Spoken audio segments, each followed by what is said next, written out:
good day to everyone. Happy weekends. Now it's Thursday already. So, all the families, I think, all the children enjoy already to go out, or to go to the beach, or to go to the playground, or to the restaurant, to spend their time of the weekends or picnic. You see? And here also, did you see the decoration of Madame Sams, the sister of Madame Noor? I think this one is the tradition of the Baghdad. The Baghdad people, especially in the bakery, the one working in the bakery. You see?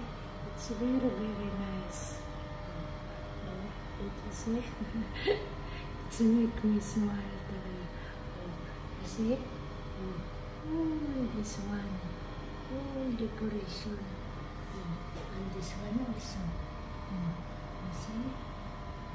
Very nice, huh? Very, very nice decoration here in the kitchen. Look also. Look the basket. Oh, I saw it, that one in the restaurant, you know, in the native restaurant of the mga Baghdad, mga Iraqi, in their bakery. Oh, they are using this one. You see? Thank you again. Thank you for watching.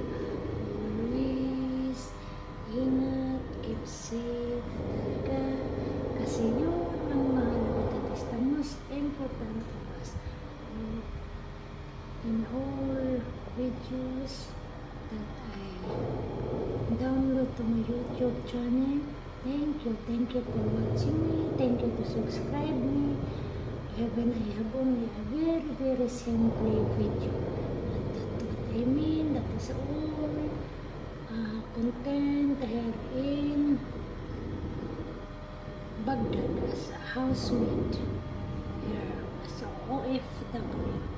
Thank you again. Don't forget your health. Drink your medication. Make update to the doctor. Make a check-up to fix everything. Especially sa mga serious o sa mga serious naman sa mga senior citizen. And even you are already more than almost 50 age or more than 40, naku, you must be update, start update your health.